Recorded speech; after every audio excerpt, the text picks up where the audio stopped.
जय हिंद आप सभी को। तो चलिए हम लोग स्पीडी साइंस सामान्य विज्ञान जो है उसका रिवीजन करेंगे और ज़्यादा समय नहीं लेते हुए और शुरू करते हैं।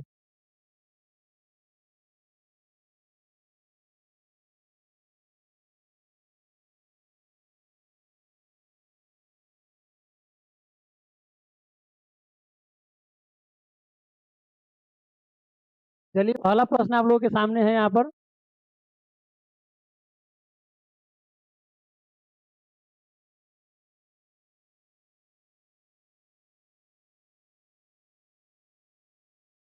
सुनीता यादव जी, किसको ट्रेन पकड़ाना है? चलिए आप लोग इधर आ जाइए, स्पीडी पे आ जाइए। स्पीडी जो रेलवे वाला है उसमें आ जाइए और उसका ट्रेन पकड़िए और याद कीजिए फास्ट। फास्ट में हम रिवीजन कराएंगे और फास्ट में आप लोग याद कीजिए। चलिए शुरू करते हैं। पहला प्रश्न आप लोगों के सामने है, जवाब दीजिएगा। घायल शायर। जय हिंद, जय हिंद आपको भी। चलिए आप लोग देखिए, पहला प्रश्न यहाँ पर है, क्या है? पहला प्रश्न है, तारों तथा सूर्य की ऊर्जा का स्रोत। यानी कि तारा और सूर्य में ऊर्जा जो होता है उसका स्रोत क्या होता है? तारा और ऊर्जा में जो स्रोत होता है वह क्या होता है? नाभिकीय संलयन के द्वारा होता है। तारे तथा सूर्य में ऊर्जा का स्रोत होता है नाभिकीय संलयन के द्वारा।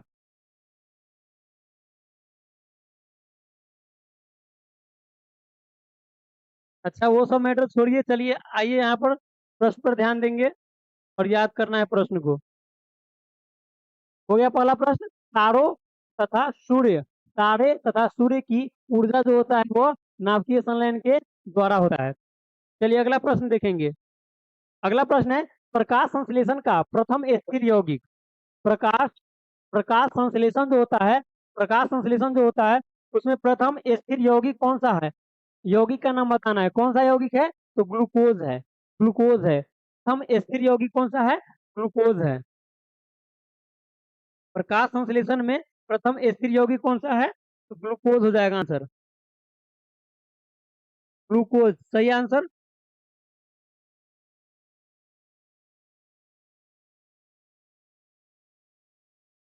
चलिए अगला प्रश्न देखेंगे।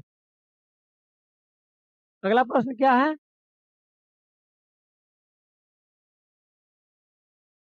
अगला प्रश्न है, सबसे हल्का तत्व। सबसे हल्का तत्व पूछ रहा है यहाँ। सबसे हल्का तत्व कौन सा है? सबसे हल्का तत्व क्या हो जाएगा आंसर? हाइड्रोजन हो जाएगा, हाइड्रोजन। और अगर धातु पूछे, सबसे हल्का सबसे सबसे हल्की धातु धातु की अगर बात करें, क्या हो जाएगा? लिथियम हो जाएगा। धातु क्या हो जाएगा? लिथियम हो जाएगा। और भारी की अगर बात करें, भारी धातु की, सबसे भारी धातु सबसे भारी धातु कौन सा हो जाएगा? ओस्मियम हो जाएगा। ओस्मियम ओस्मियम हो जाएगा। सबसे भारी धातु ओस्मियम और सबसे हल्की धातु लिथियम हो जाएगा। और तत्व की बात करें तो सबसे हल्की हाइड्रोजन हो जाएगा। चलिए अगला प्रश्न देखेंगे। अगला प्रश्न है, दाब बढ़ने से द्रव का क्वथनांक पर क्या प्रभाव होता है? यानी कि जब दाब बढ़ाते हैं द्रव द्रव यानी कि जल पर किसी तरल पदार्थ पर जब हम दबाव बढ़ाते हैं, दाब जो है वो बढ़ाते हैं, तो उसका क्वथनांक पर क्या असर होता है? क्वथनांक पर क्या प्रभाव पड़ता है? तो क्वथनांक क्या होता है? बढ़ जाता है। क्वथनांक बढ़ जाता है। द्रव पर अगर हम दाब बढ़ाते हैं तो क्वथनांक बढ़ जाता है। प्रेशर कुकर इसी पर कार्य करता है। प्रेशर प्रेशर कुकर में खाना जो है वो जल्दी पक जाता है, किस कारण से? तो दाब बढ़ाने से क्वथनांक बढ़ जाता है, जिसके कारण खाना जल्दी पक जाता है। चलिए अगला प्रश्न देखेंगे। अगला प्रश्न है, पृथ्वी के पृथ्वी के चुंबकीय ध्रुव पर नति कोण होता है। पृथ्वी के चुंबकीय ध्रुव पर नति कोण का मान कितना होता है?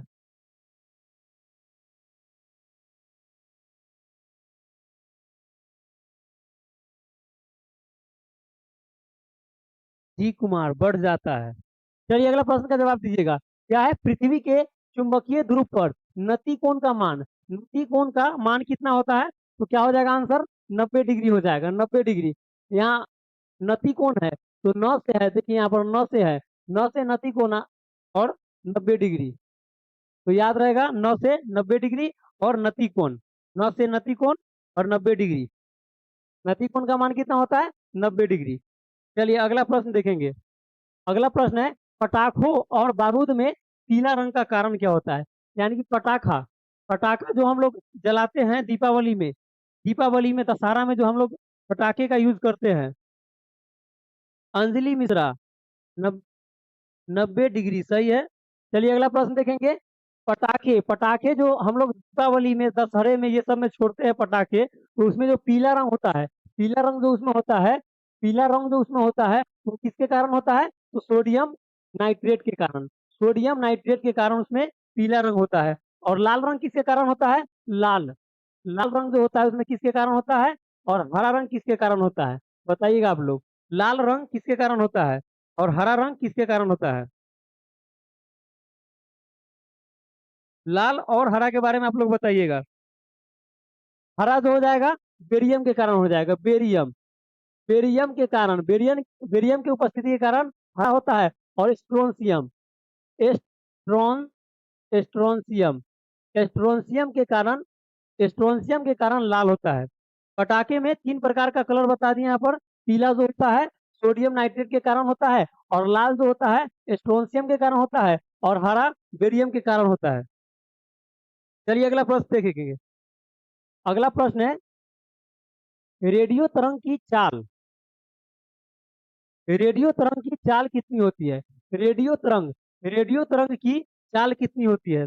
रेडियो तरंग की चाल कितनी होती है? चाल बताना है यहाँ पर। कितना हो जाएगा? 3 × 10⁸ मीटर प्रति सेकेंड, 3 × 10⁸ मीटर प्रति सेकेंड। अगले प्रश्न पर आएंगे। अगला प्रश्न है, अगला प्रश्न है सोल्डर, सोल्डर जो है, सोल्डर, सोल्डर जो सोल्डिंग करते हैं, वायर जो सोल्डिंग करते हैं, उसमें जो सोल्डर का प्रयोग किया जाता है, सोल्डर का, वह मिश्र धातु होता है। मिश्र धातु होता है। कौन कौन से धातु का मिश्र धातु होता है? तो एसएन, एसएन को क्या कहते हैं?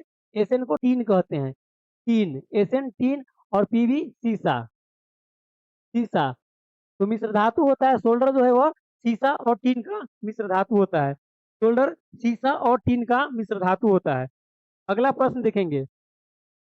अगला प्रश्न है प्रकाश की तरंगे होती है, प्रकाश की जो तरंगे होती है, प्रकाश की तरंगे होती है, प्रकाश की तरंगे कैसी होती है? प्रकाश की तरंगे, आप लोग जवाब दीजिएगा। प्रकाश की तरंगे, कुमारी माया, अनुप्रस्थ। सही है आपका आंसर।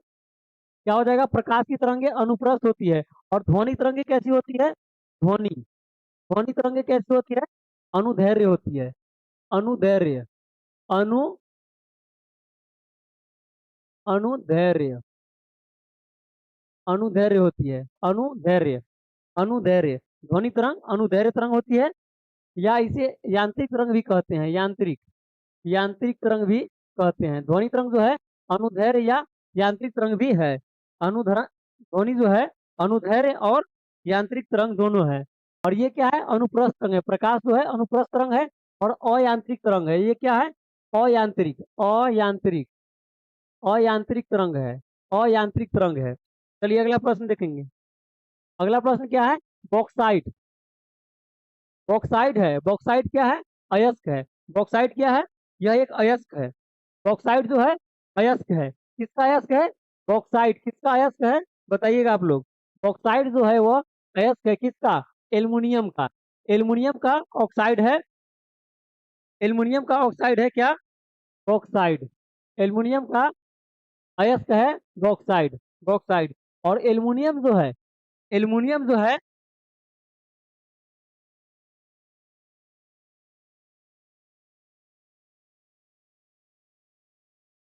एल्युमिनियम जो है उभयधर्मी, उभयधर्मी, उभयधर्मी ऑक्साइड बनाता है, उभयधर्मी ऑक्साइड बनाता है। यानी कि यह अम्लीय और क्षारीय, अम्लीय, अम्लीय, अम्लीय और क्षारीय, अम्लीय और क्षारीय, क्षारीय, अम्लीय और क्षारीय दोनों ऑक्साइड बनाता है। इसीलिए इसे क्या कहा जाता है? उभयधर्मी ऑक्साइड। एल्युमिनियम को उभयधर्मी ऑक्साइड भी कहा जाता है। चलिए अगला प्रश्न देखेंगे। अगला प्रश्न है समुद्र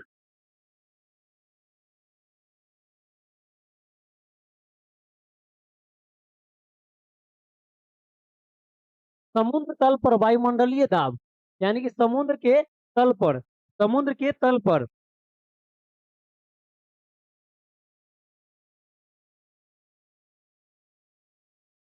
एल्युमिनियम, एल्युमिनियम सही है। आगे के प्रश्न का भी जवाब देती है 760 mm Hg। चलिए सही है। क्या होगा समुद्र तल पर वायुमंडलीय दाब क्या होगा, तो 760 mm Hg, mm Hg 760 mm Hg। अगला प्रश्न देखेंगे। अगला प्रश्न है क्षय रोग। क्षय रोग, क्षय रोग जो होता है जिसे हम टीबी भी कहते हैं, टीबी, टीबी यानी कि ट्यूबरक्लोसिस। यह रोग जो होता है वो प्रभावित करता है किसे, फेफड़ा को, फेफड़ा को। क्षय रोग जो है वह फेफड़े को प्रभावित करता है। अगला प्रश्न है द्रवीकृत पेट्रोलियम गैस का प्रमुख घटक है। द्रवीकृत पेट्रोलियम गैस, द्रवीकृत पेट्रोलियम गैस यानी कि एलपीजी, एलपीजी, एलपीजी द्रवीकृत पेट्रोलियम गैस, एलपीजी। एलपीजी इसका फुल फॉर्म क्या होता है, liquefied petroleum gas, liquefied petroleum gas. इसका घटक क्या होता है, ब्यूटेन, ब्यूटेन और प्रोपेन होता है, ब्यूटेन और प्रोपेन होता है, ब्यूटेन और प्रोपेन होता है। चलिए अगला प्रश्न देखेंगे। अगला प्रश्न है मैग्नेटाइट का रासायनिक सूत्र क्या होता है। मैग्नेटाइट, मैग्नेटाइट, मैग्नेटाइट क्या है, ये भी अयस्क है। अयस्क है किसका, अयस्क, अयस्क है किसका, लोहे का, लोहे का अयस्क है। और इसका जो रासायनिक सूत्र है क्या है, Fe3O4, Fe3O4।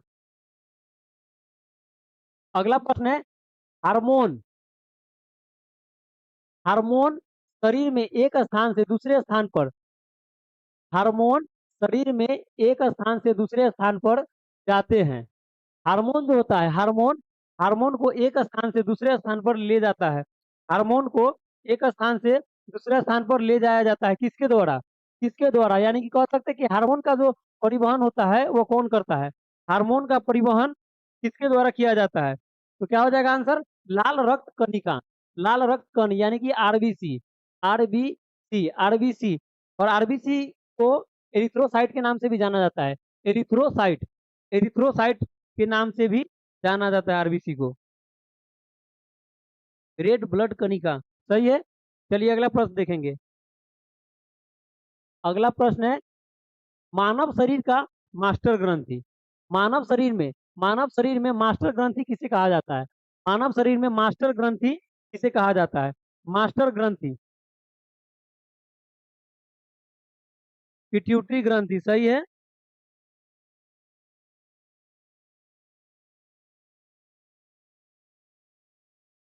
चलिए जय हिंद, जय हिंद। आप आपको भी। चलिए देखिए प्रश्न यहाँ पर, मानव शरीर का मास्टर ग्रंथि, मास्टर ग्रंथि क्या है, पिट्यूटरी ग्रंथि है। पिट्यूटरी ग्रंथि को मास्टर ग्रंथि भी कहते हैं। और यह पिट्यूटरी ग्रंथि कहाँ पर होता है, तो मस्तिष्क में, मस्तिष्क में, मस्तिष्क, मस्तिष्क में होता है, मस्तिष्क में होता है।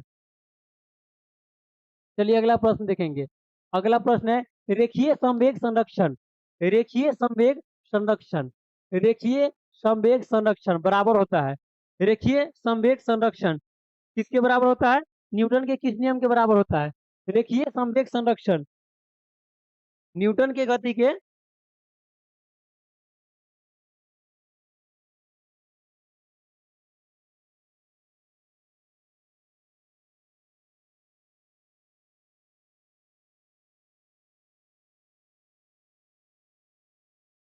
चलिए कोई बात नहीं है, समझ गए ना आप, पढ़ने से कुछ फायदा मिलेगा। अगर याद कीजिएगा, जवाब दीजिएगा प्रश्न का, तो ये आपके लिए बेटर होगा। तो चलिए ठीक है, अभी से आप जुड़ जाइए और जवाब दीजिए प्रश्न का। चलिए प्रश्न है रेखीय संवेग संरक्षण, रेखीय संवेग संरक्षण जो है वह न्यूटन के किस नियम पर आधारित है, न्यूटन के किस नियम पर आधारित है रेखीय संवेग संरक्षण, रेखीय संवेग संरक्षण यह न्यूटन के तृतीय गति पर आधारित है, न्यूटन के तृतीय गति पर आधारित है। और न्यूटन का जो तीसरा नियम है वह बल की प्रकृति को बताता है, बल की, बल की प्रकृति, प्रकृति, बल की प्रकृति, बल की प्रकृति को परिभाषित करता है। और प्रथम जो नियम है, प्रथम प्रथम प्रथम जो है वह बल की परिभाषा देता है। बल की परिभाषा, बल की परिभाषा, बल की परिभाषा देता है प्रथम नियम। और दूसरा नियम दूसरा नियम जो है वह बल का सूत्र देता है। बल का सूत्र, बल का सूत्र या फॉर्मूला देता है, न्यूटन के गति का दूसरा नियम। और पहला नियम बल की परिभाषा देता है, और तीसरा नियम जो है वह बल की प्रकृति को बताता है। चलिए अगला प्रश्न देखेंगे। अगला प्रश्न है, पेट्रोलियम की गुणवत्ता का मात्रक होता है। पेट्रोलियम की गुणवत्ता का मात्रक क्या होता है? पेट्रोलियम की गुणवत्ता यानी कि पेट्रोल का जो गुणवत्ता होता है उसे जांच किया जाता है ऑक्टेन में। सही है आपका आंसर, ऑक्टेन। क्या हो जाएगा? ऑक्टेन हो जाएगा, ऑक्टेन। पेट्रोलियम की गुणवत्ता जांच की जाती है ऑक्टेन के द्वारा। और ये ऑक्टेन के द्वारा पेट्रोल का होता है, पेट्रोल का। और डीजल की बात करें, डीजल की अगर बात करें तो C10, C10, C10 के द्वारा डीजल की गुणवत्ता चेक करते हैं। डीजल की गुणवत्ता C10 के द्वारा चेक करते हैं। चलिए अगला प्रश्न देखेंगे। अगला प्रश्न है, पेट्रोलियम में प्रदूषण जांच के लिए उसमें जांच की जाती है। यानी कि पेट्रोलियम में पेट्रोलियम में जो प्रदूषण होता है, तो प्रदूषण की जांच जो किया जाता है पेट्रोलियम में, प्रदूषण की जांच जो किया जाता है, उसमें क्या जांच किया जाता है? तो सीसा और कार्बन के कण, सीसा और कार्बन के कण की उपस्थिति की जांच की जाती है। सीसा और कार्बन के कणों की उपस्थिति की जांच की जाती है पेट्रोलियम के प्रदूषण में। चलिए अगला प्रश्न देखेंगे। अगला प्रश्न है, मानव शरीर में प्राकृतिक रूप से नहीं पाया जाता है। मानव शरीर में प्राकृतिक रूप से मानव शरीर में प्राकृतिक रूप से नहीं पाया जाता है। कौन सा तत्व नहीं पाया जाता है? मानव शरीर में प्राकृतिक रूप से कौन सा तत्व नहीं पाया जाता है? जवाब दीजिएगा आप लोग। क्या हो जाएगा? सीसा हो जाएगा, सीसा। यानी कि पीवी लेड, लेड यानी कि सीसा हो जाएगा, सीसा। चलिए सही आंसर सीसा। अगला प्रश्न देखेंगे।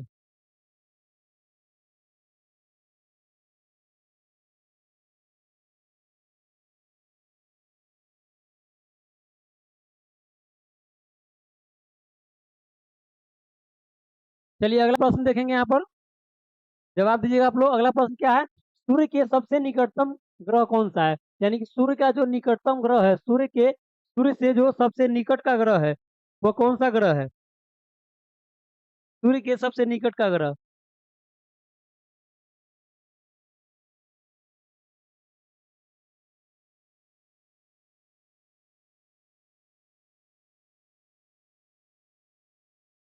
चलिए यहाँ पर ध्यान दीजिए, यहाँ प्रश्न में ध्यान दीजिए क्या है?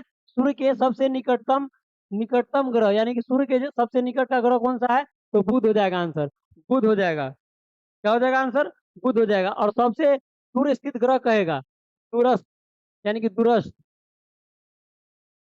दूरस्थ अगर ग्रह कहे, सबसे दूरस्थ ग्रह कहे अगर, दूरस्थ ग्रह कहे तो कौन हो जाएगा? दूरस्थ ग्रह कौन सा हो जाएगा? वरुण हो जाएगा, वरुण। क्या हो जाएगा? वरुण हो जाएगा। अगला प्रश्न देखेंगे। अगला प्रश्न है, विद्युत क्षेत्र की तीव्रता का मात्रक क्या होता है? विद्युत क्षेत्र, विद्युत क्षेत्र की तीव्रता का मात्रक क्या होता है? विद्युत क्षेत्र की तीव्रता का मात्रक क्या होता है? क्या हो जाएगा आंसर? न्यूटन प्रति कूलम्ब, न्यूटन प्रति कूलम्ब। विद्युत क्षेत्र की तीव्रता का मात्रक क्या हो जाएगा? न्यूटन प्रति कूलम्ब, न्यूटन प्रति कूलम्ब हो जाएगा। चलिए अगला प्रश्न देखेंगे। अगला प्रश्न है, आकाश नीला दिखाई देता है। आकाश, आकाश जो है वह नीला दिखाई देता है किस प्रक्रिया के कारण? आकाश जो है वह नीला दिखाई देता है किस प्रक्रिया के कारण? जवाब दीजिएगा आप लोग। आकाश जो है वह नीला दिखाई देता है किस प्रक्रिया के कारण? प्रकीर्णन के कारण। चलिए आपका सही आंसर प्रकीर्णन के कारण, प्रकीर्णन के कारण आकाश का रंग नीला दिखाई देता है। अगला प्रश्न है, एनेराइड, एनेराइड बैरोमीटर में होता है। एनेराइड बैरोमीटर का नाम है, एनेराइड बैरोमीटर में होता है क्या? एनेराइड बैरोमीटर में क्या पाया जाता है? एनेराइड बैरोमीटर में पारा पाया जाता है। पारा पारा Hg। इसे सीने बार भी कहते हैं। सीने बार, सीने बार भी कहते हैं। पारा को सीने बार भी कहते हैं। चलिए अगला प्रश्न देखेंगे। अगला प्रश्न है बार। बार जो है वह इकाई है। बार जो है वह इकाई है। किसकी इकाई है? किसकी इकाई है? आंसर क्या हो जाएगा? दाब की इकाई है। दाब की इकाई है। दाब की इकाई है बार।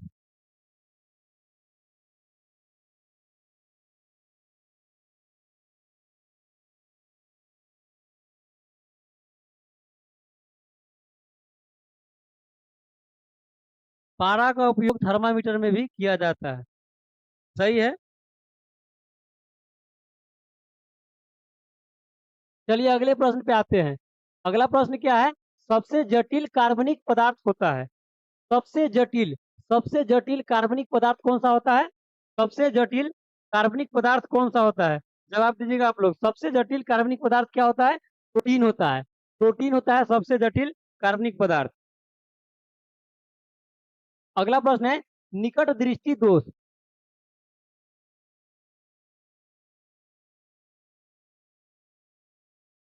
निकट दृष्टि दोष दूर करने के लिए, निकट दृष्टि दोष, निकट दृष्टि दोष को क्या कहते हैं? मायोपिया। मायोपिया, मायोपिया, मायोपिया भी कहते हैं निकट दृष्टि दोष को। और निकट दृष्टि दोष में क्या होता है? केवल निकट की वस्तु दिखाई देती है। केवल निकट की वस्तु दिखाई देती है, दूर की नहीं। केवल निकट की वस्तु दिखाई देती है, दूर की, दूर की वस्तु नहीं दिखाई देती है। दूर की वस्तु नहीं दिखाई देती है। तो ये निकट दृष्टि दोष को दूर कैसे करते हैं? तो अवतल लेंस के द्वारा करते हैं। अवतल लेंस के द्वारा करते हैं। निकट दृष्टि दोष को दूर किया जाता है अवतल लेंस के द्वारा।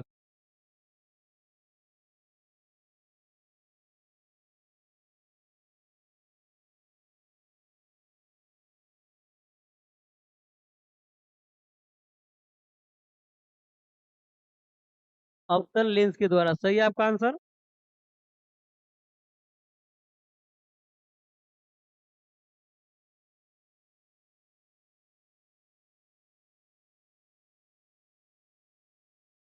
निकट दृष्टि, निकट दृष्टि दोष में क्या होता है? इसका जो नेत्र लेंस होता है, नेत्र लेंस यानी कि लेंस जो होता है, लेंस जो होता है, इसका, इसकी जो मोटाई होती है, मोटाई इसकी, लेंस की मोटाई, मोटाई, मोटाई बढ़ जाती है। बढ़ जाती है, मोटाई बढ़ जाती है। मोटाई बढ़ने के कारण क्या होता है? फोकस जो होता है इसका, फोकस, फोकस, फोकस दूरी जो है, फोकस दूरी क्या होता है? घट जाता है, घट जाता है। निकट दृष्टि दोष में क्या होता है? लेंस की मोटाई बढ़ जाती है और मोटाई बढ़ने के कारण फोकस दूरी कम हो जाता है। फोकस दूरी कम हो जाता है। और दूर दृष्टि की अगर बात करें तो क्या हो जाएगा? उल्टा हो जाएगा। दूर दृष्टि दोष में क्या होगा? लेंस की मोटाई घट जाएगी, इसके कारण फोकस दूरी बढ़ जाएगी। दूर दृष्टि दोष में उल्टा हो जाएगा इसका, इसका अपोजिट हो जाएगा। चलिए अगला प्रश्न देखेंगे। अगला प्रश्न है पारे का स्रोत है। पारे का स्रोत है, पारे का स्रोत है। अभी से पहले आया था प्रश्न ये पारे वाला, उसमें बता दिए थे कि पारा का दूसरा नाम सिनेबार भी है, या ऐसे भी कह सकते हैं कि पारा का अयस्क सिनेबार है। पारा का जो अयस्क है वह सिनेबार है। तो पारे का स्रोत क्या है? सिनेबार है। सिनेबार है, पारे का स्रोत सिनेबार है। अगला प्रश्न है कास्टिक सोडा का रासायनिक नाम क्या है? कास्टिक सोडा, कास्टिक सोडा का रासायनिक नाम क्या है? कास्टिक सोडा का रासायनिक नाम क्या है? बताइएगा आप लोग। Sodium hydroxide, sodium hydroxide, hydroxide. चलिए सही है आपका answer, sodium hydroxide, sodium hydro oxide.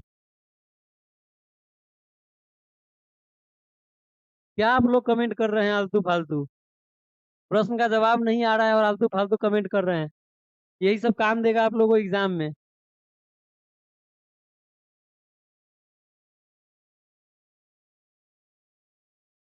साक्षी सिन्हा जी, साक्षी सिन्हा जी, आवाज अगर मेरी आवाज अगर जा रही है आपके पास, अगर सुन लीजिए आप भी। ये सब आलतू फालतू कमेंट जो कर रहे हैं, ये कहीं काम नहीं देगा आपको। अभी आप तुरंत बोले हैं कि अब ये सब नहीं करेंगे, प्रश्न का जवाब देंगे, और अभी तुरंत पलट गए आप, इतना देर, इतना जल्दी। चलिए अगला प्रश्न देखेंगे, कास्टिक सोडा का रासायनिक नाम। कास्टिक सोडा का रासायनिक नाम क्या होता है? Sodium hydroxide. Sodium hydroxide. और baking soda. Baking soda. Baking soda का क्या होता है? बेकिंग सोडा का क्या होता है? सोडियम बाइकार्बोनेट होता है। क्या होता है? Sodium bicarbonate. बेकिंग सोडा का सोडियम बाइकार्बोनेट। Sodium bicarbonate. और वाशिंग सोडा। Washing soda.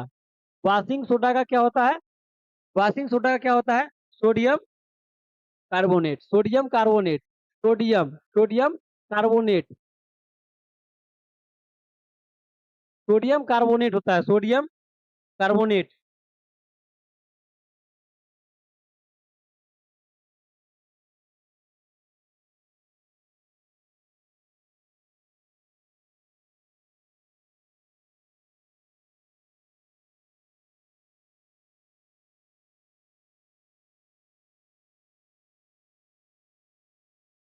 चलिए अगला प्रश्न देखेंगे, क्या हो जाएगा? बेकिंग सोडा जो हो जाएगा, सोडियम बाइकार्बोनेट हो जाएगा। Sodium bicarbonate.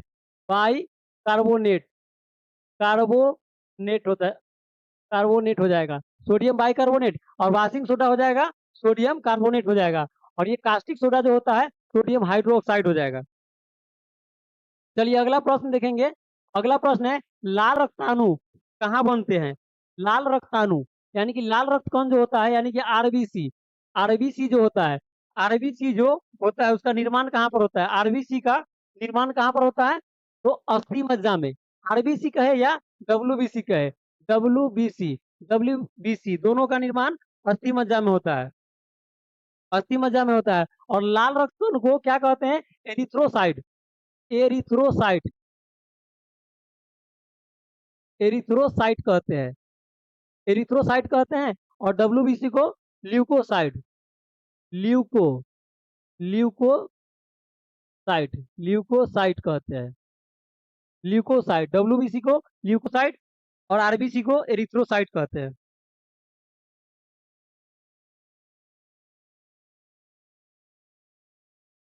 आरबीसी का निर्माण अस्थि मज्जा में। आरबीसी का कब्रिस्तान प्लीहा। राहुल कुमार जी, सही है आपका आंसर। आरबीसी का जो कब्रिस्तान होता है, आरबीसी का कब्रिस्तान जो होता है, वह कहाँ होता है? प्लीहा होता है। प्लीहा। प्लीहा होता है। चलिए अगला प्रश्न देखेंगे। अगला प्रश्न है, दंत एवं अस्थि यानी कि दांत। दंत यानी कि दांत एवं अस्थि के मुख्य अकार्बनिक संघटक। अकार्बनिक संगठन के बारे में बताना है। अकार्बनिक संघटक क्या है? अकार्बनिक संघटक। अकार्बनिक संघटक क्या है? तो कैल्शियम है। कैल्शियम है। कैल्शियम क्या है? अकार्बनिक। अकार्बनिक कहने का मतलब कि उसमें कार्बन मौजूद न हो, कार्बन उसमें नहीं हो, उसे क्या कहते हैं? अकार्बनिक कहते हैं।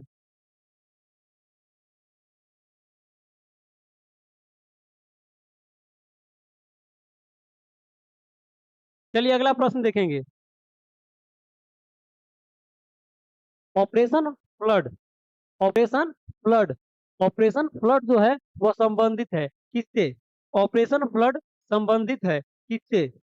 ऑपरेशन फ्लड संबंधित है किससे? तो दूध उद्योग से। दूध उद्योग से। दूध उद्योग से। यानी कि ऑपरेशन फ्लड के द्वारा, ऑपरेशन फ्लड के द्वारा दूध के उत्पादन में उत्पादन में वृद्धि किया गया था। और नए नए तकनीक अपनाया गया था। नए नए तकनीक तकनीक अपनाया गया था दूध उत्पादन को बढ़ाने के लिए।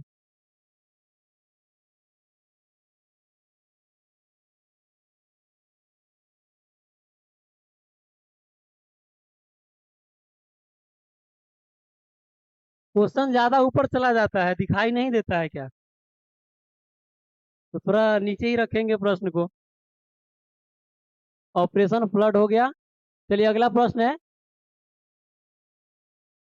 अगला प्रश्न है, जूट में सरण प्रक्रिया। जूट में सरण प्रक्रिया जो होता है, जूट में जो सरण प्रक्रिया होता है, जूट में जो सरण प्रक्रिया होता है, किस प्रकार की प्रक्रिया होती है? जूट में जो सरण प्रक्रिया होता है, वह किस प्रकार की प्रक्रिया है? तो वह भौतिक और रासायनिक दोनों है। जूट में जो सरण की जो प्रक्रिया है, वह भौतिक और रासायनिक दोनों होता है। भौतिक और रासायनिक दोनों होता है।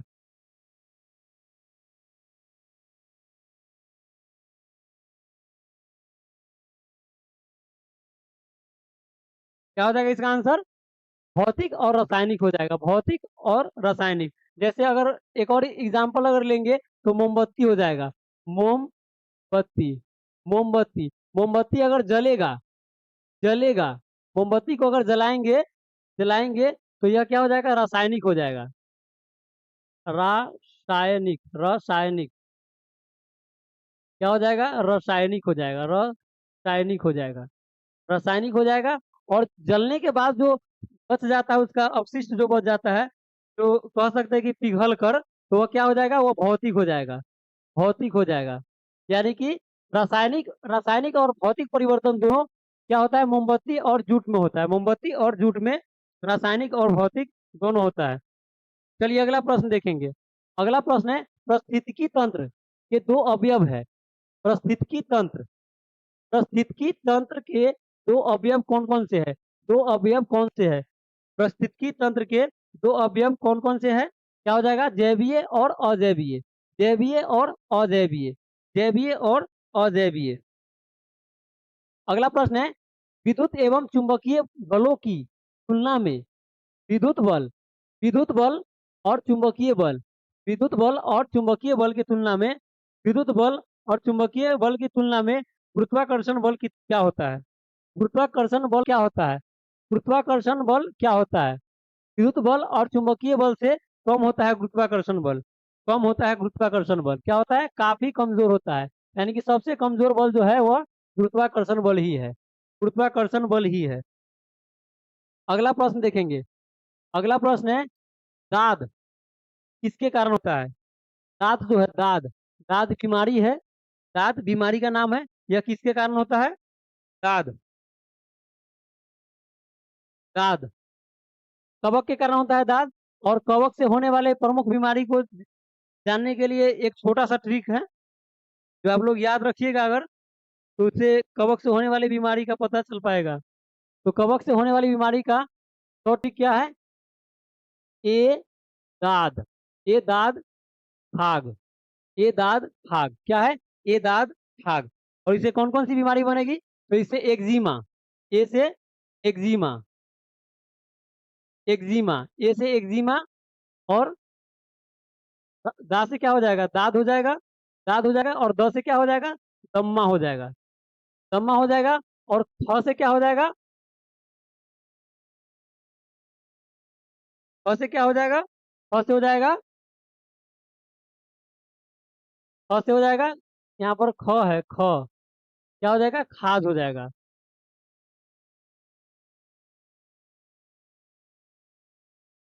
क्या हो जाएगा? खाद हो जाएगा। और ग से क्या हो जाएगा? गंजापन हो जाएगा, गंजापन। ग से क्या हो जाएगा? गंजापन हो जाएगा। ग से क्या हो जाएगा? गंजापन।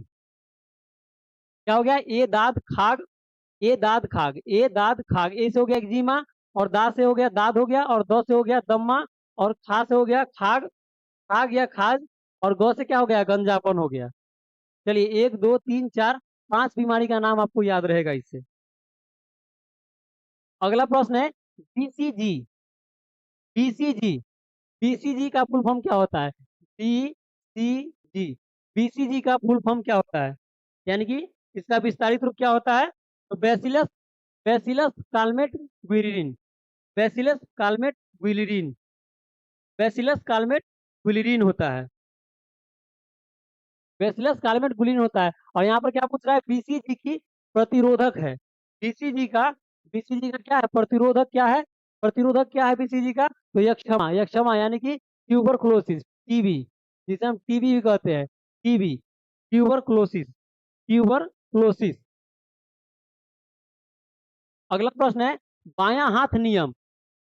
यहाँ पर छूट गया है थोड़ा प्रश्न, क्या होगा? यहाँ पर हो जाएगा फ्लेमिंग, फ्लेमिंग, फ्लेमिंग का बाएं हाथ नियम, फ्लेमिंग, फ्लेमिंग, फ्लेमिंग के बाएं हाथ के नियम, नियम में अंगूठा, अंगूठा जो है वह प्रस्तुत करता है, अंगूठा। फ्लेमिंग के बाएं हाथ का जो नियम है, उसमें अंगूठा क्या दर्शाता है? फ्लेमिंग के बाएं हाथ का नियम जो है, उसमें अंगूठा क्या दर्शाता है? अंगूठा क्या दर्शाता है? तो ये जो आंसर है, चुंबकीय क्षेत्र, चुंबकीय क्षेत्र जो आंसर है, यह नहीं होगा, यह गलत है आंसर इसमें। अंगूठा जो है वह बल की दिशा दिखाता है। बल की दिशा, बल की दिशा को बताता है, बल की दिशा को बताता है। और चुंबकीय क्षेत्र को कौन बताता है? तो तर्जनी, तर्जनी जो उंगली है, तर्जनी, तर्जनी उंगली जो है, तर्जनी, जिसको हम क्या कहते हैं? फर्स्ट फिंगर कहते हैं। जैसे ये वाला उंगली हो गया, ये वाला उंगली हो गया, क्या हो गया? ये तर्जनी है, ये तर्जनी उंगली है, तर्जनी। यह चुंबकीय क्षेत्र को दर्शाता है, तर्जनी उंगली। और ये जो अंगूठा जो है, अंगूठा बाएं हाथ का जो अंगूठा का नियम जो है, बाएं हाथ का अंगूठा, अंगूठा जो है वह बल की दिशा को बताता है, बल की दिशा को। और फर्स्ट फिंगर जो होगा, तर्जनी, वह चुंबकीय क्षेत्र को। और मिडिल फिंगर, मिडिल फिंगर जो है, मिडिल फिंगर जो है वह मध्य उंगली, मध्य, मध्य वाला जो उंगली है वह क्या दर्शाएगा? मध्य वाला उंगली क्या दर्शाएगा? मध्य वाला उंगली क्या दर्शाएगा? मध्य वाला उंगली धारा की दिशा को बताएगा, धारा की दिशा को, धारा, धारा की दिशा को बताएगा, धारा की दिशा को बताएगा, धारा की दिशा को मिडिल फिंगर बताएगा, मिडिल फिंगर धारा की दिशा को। और तर्जनी बताएगा चुंबकीय क्षेत्र को। और बल की दिशा को अंगूठा बताएगा। अगला प्रश्न है, जब पानी जमता है, जब पानी, पानी को जब हम जमाते हैं, पानी को जब हम जमाते हैं, यानी कि 0 डिग्री सेल्सियस से कम तापमान पर पानी जमता है, जमता है, तो उसका घनत्व क्या होता है? घनत्व घट जाता है, घनत्व घट जाता है। और आयतन क्या होता है? आयतन, आयतन, आयतन जो होता है वो क्या होता है? बढ़ जाता है, बढ़ जाता है, आयतन बढ़ जाता है। ठंडी के टाइम में, ठंडी के टाइम में पाइप में जो पानी जम जाता है, तो उससे क्या होता है? आयतन बढ़ जाता है, जिसके कारण क्या होता है? पाइप फट जाता है, पाइप, पाइप क्या होता है? फट जाता है, पाइप फट जाता है। चलिए अगला प्रश्न देखेंगे। घेंघा रोग, घेघा रोग जो होता है, घेघा रोग, घेघा जो रोग होता है, बीमारी होता है, वह किसकी कमी से होता है? तो आयोडीन की कमी से। घेघा रोग जो होता है, आयोडीन की कमी से होता है, आयोडीन की कमी से होता है घेघा रोग। अगला प्रश्न है, रबर, रबर, इस्पात, सोना तथा एल्युमिनियम, रबर, इस्पात, सोना तथा एल्युमिनियम, रबर, इस्पात, सोना तथा एल्युमिनियम, इसमें सबसे प्रत्यास्थ कौन है? सबसे प्रत्यास्थ कौन सा है? सबसे प्रत्यास्थ कौन सा है? जवाब दीजिएगा आप लोग। सबसे अधिक प्रत्यास्थ कौन सा है? एल्युमिनियम, सोना, इस्पात और रबर में इस्पात हो जाएगा, सबसे अधिक प्रत्यास्थ हो जाएगा इस्पात, इस्पात हो जाएगा सबसे अधिक प्रत्यास्थ। अगला प्रश्न देखेंगे।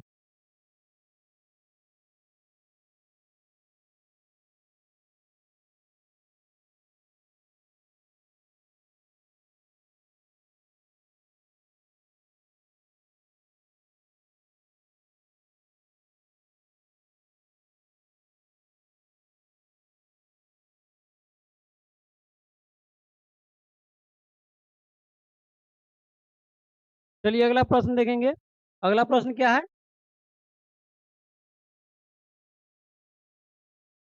अगला प्रश्न का जवाब दीजिए आप लोग। उष्मा का मात्रक कैलोरी, उष्मा का मात्रक जो होता है वह कैलोरी बराबर होता है, यानी उष्मा का मात्रा 1 कैलोरी के बराबर होता है। 1 कैलोरी के बराबर कितने जूल होता है? तो 4.18 जूल होता है। 1 कैलोरी के बराबर अगर जूल की बात करें तो 4.18 जूल होगा, 4.18 जूल हो जाएगा 1 कैलोरी के बराबर, 1 कैलोरी के बराबर। और उष्मा का एसआई मात्रक, उष्मा का एसआई मात्रक जो होता है वो क्या होता है? जूल होता है, जूल होता है। और सीजीएस मात्रक की अगर बात करें, सीजीएस मात्रक की अगर बात करें तो क्या हो जाएगा? सीजीएस मात्रक की बात करें तो क्या हो जाएगा? कैलोरी हो जाएगा, कैलोरी, कैलोरी हो जाएगा, कैलोरी। चलिए अगला प्रश्न देखेंगे। अगला प्रश्न है, रेल, रेल, रेल बने होते हैं, रेल, रेल का मतलब क्या होता है? रेल का मतलब क्या होता है? रेलगाड़ी वाला रेल। आप लोग जवाब दीजिएगा कि कौन सा रेल, रेल पर चढ़ा जाता है क्या? रेल, रेल जो, रेलगाड़ी जो जिस पर चलती है, पटरी, जिसे हम क्या कहते हैं? पटरी कहते हैं। ट्रेन, ट्रेन नहीं होता है। वो पटरी जो होता है ना, जिस पर ट्रेन चलते हैं, यानी कि रेलगाड़ी, गाड़ी जो चलता है जिस पर, रेल पर, उसे क्या कहते हैं? रेल कहते हैं। तो रेल जो बना होता है मृदु इस्पात का बना होता है। रेल जो होता है, पटरी जो बना होता है वह मृदु इस्पात का बना होता है।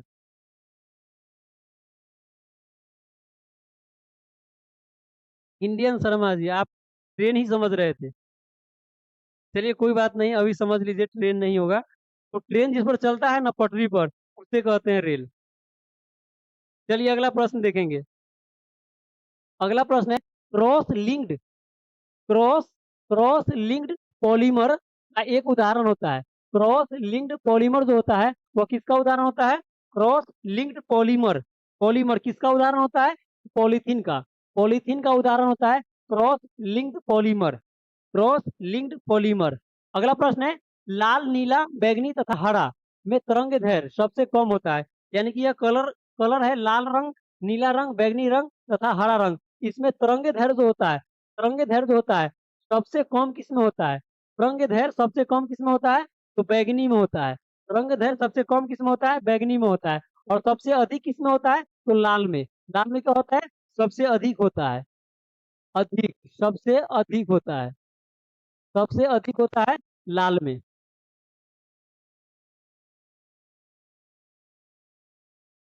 और अगर प्रकीर्णन की बात करें तो बैंगनी में सबसे अधिक होगा।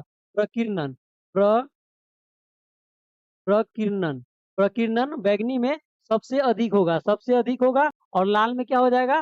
प्रकीर्णन सबसे कम हो जाएगा। चलिए अगला प्रश्न देखेंगे।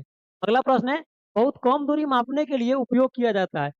बहुत कम दूरी यानी कि बहुत कम दूरी यानी कि कम से कम दूरी अगर मापना होता है तो किसका प्रयोग करते हैं? किसका उपयोग करते हैं? तो डायल गेज का।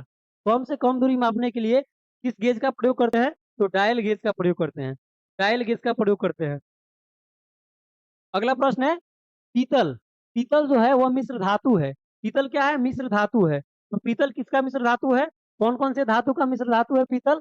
तो हो जाएगा आंसर यहाँ पर तांबा और जस्ता। तांबा यानी कि कॉपर हो जाएगा और जस्ता यानी कि जिंक हो जाएगा। कॉपर और जिंक का मिश्र धातु है पीतल। चलिए अगर अगला प्रश्न पे चलते हैं। अगला प्रश्न है कार्बन। कार्बन के दो अपरूप। कार्बन के कार्बन के दो अपरूप यानी कि हीरा और ग्रेफाइट। हीरा और ग्रेफाइट क्या है? कार्बन के दो अपरूप है।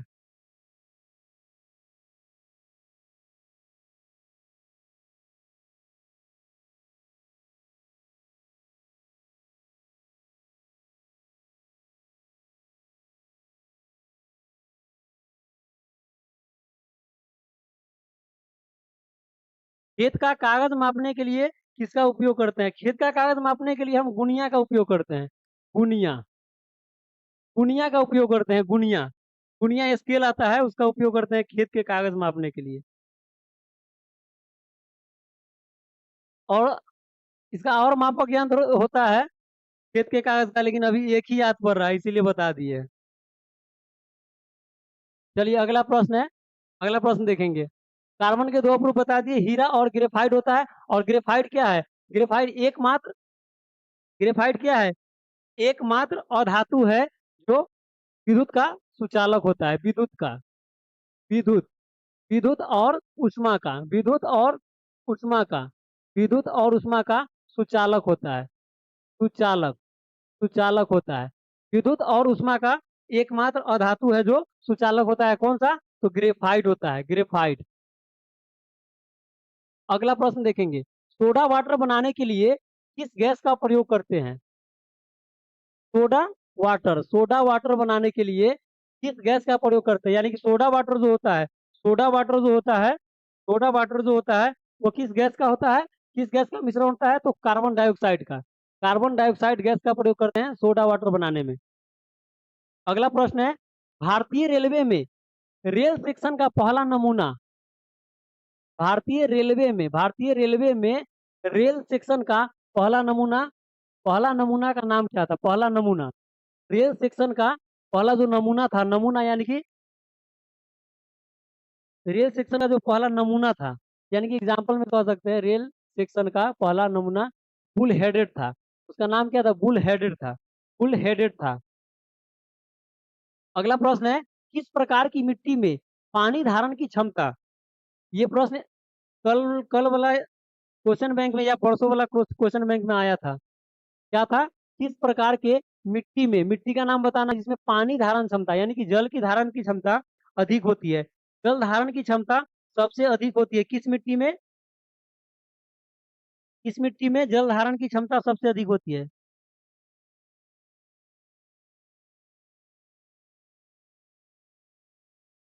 सुचालक और कुचालक में कंफ्यूज नहीं होना है। सुचालक यानी कि हो गया कि विद्युत का प्रवाह होगा, और नहीं होगा तो कुचालक। कुचालक हो गया नहीं वाला, और सुचालक हो गया प्रवाह होने वाला। किस प्रकार की मिट्टी में पानी धारण की क्षमता सबसे अधिक होती है? तो क्या हो जाएगा? काली हो जाएगा। काली को और किस नाम से जाने जाते हैं? तो रेगूर, रेगूर या दोमट मिट्टी। काली मिट्टी को, काली मिट्टी को और किस नाम से जाना जाता है? काली मिट्टी को चिकनी मिट्टी भी कहते हैं। चिकनी मिट्टी भी कहते हैं, चिकनी मिट्टी भी कहते हैं, क्योंकि इससे पहले जो प्रश्न आया था उसमें सबसे अधिक जल धारण क्षमता चिकनी का ही दिया गया था, चिकनी का ही दिया गया था। वह काली का ही नाम है चिकनी मिट्टी।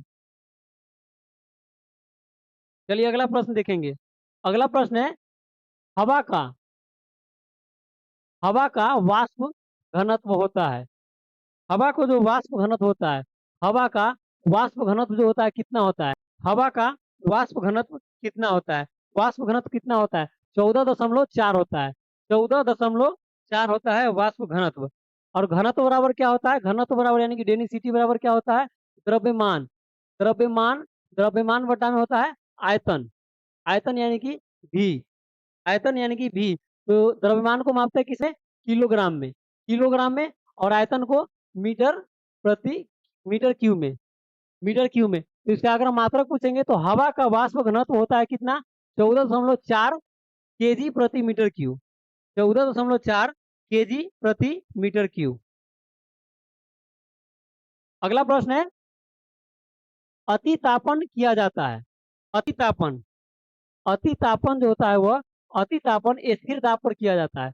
अतितापन, अतितापन यानी कि किसी भी पदार्थ को अगर गर्म करते हैं, गर्म करते हैं, उसको जितना गर्म करना चाहिए उससे अधिक ताप पर गर्म करते हैं, उसे ही कहते हैं क्या? अति तापन कहते हैं।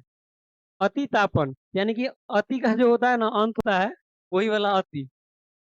अति, अति तापन जो होता है वह स्थिर दाब पर होता है, स्थिर दाब पर अति तापन होता है।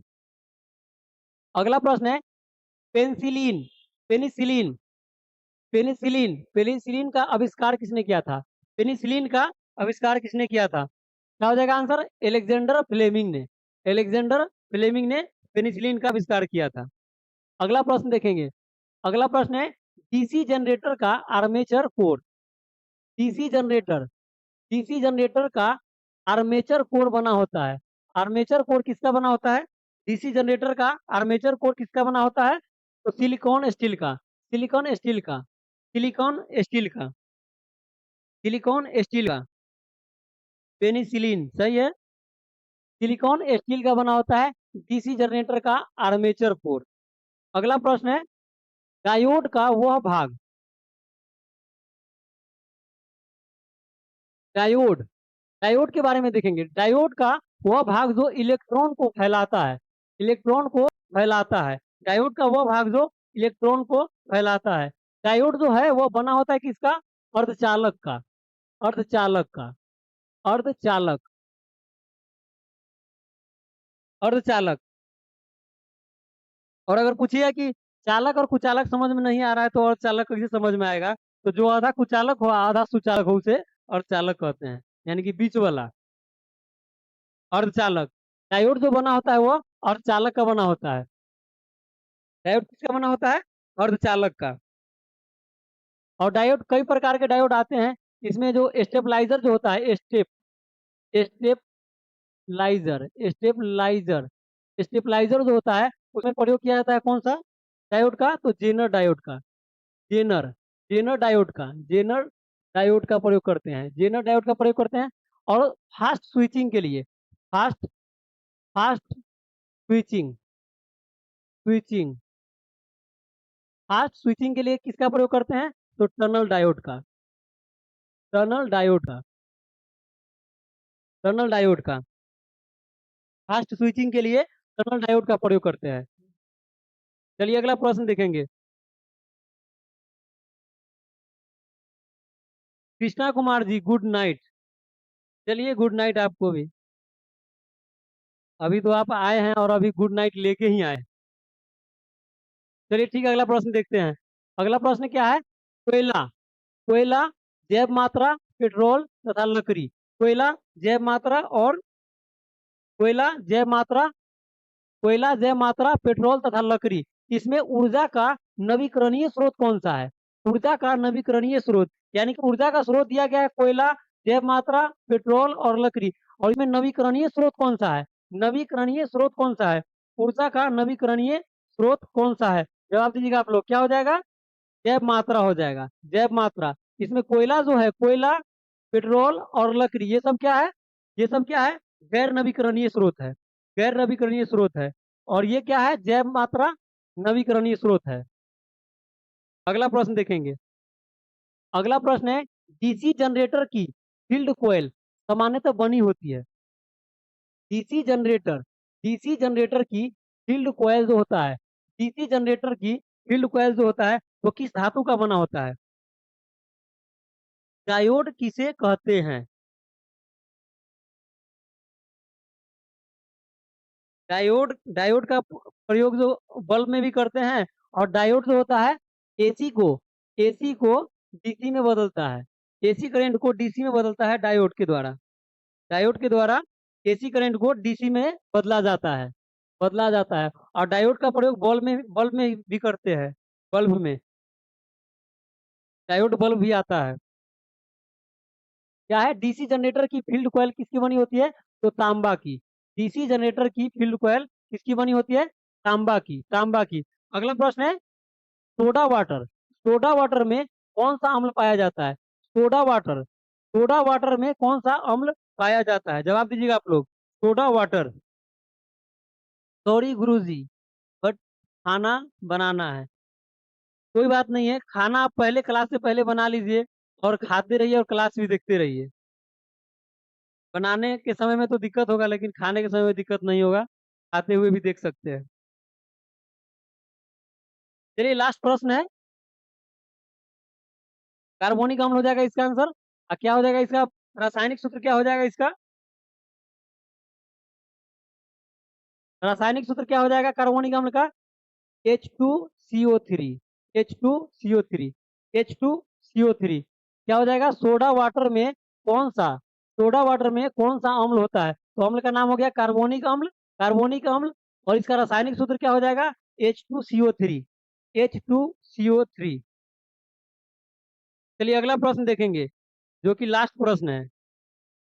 आज आज का जो एसपीटी सामान्य विज्ञान का क्वेश्चन बैंक का लास्ट प्रश्न है। क्या है प्रश्न? अमोनिया का क्वथनांक, अमोनिया, अमोनिया का क्वथनांक, क्वथनांक यानी कि बॉइलिंग पॉइंट होता है। क्वथनांक का मतलब होता है बॉइलिंग पॉइंट, यानी कि उबलने का पॉइंट। पानी को जो हम उबालते हैं, गर्म करते हैं, तो बॉइलिंग पॉइंट जो होता है, उसी तरह अमोनिया का बॉइलिंग पॉइंट होता है। कितना होता है? तो -33.3 डिग्री सेंटीग्रेड, -33.3 डिग्री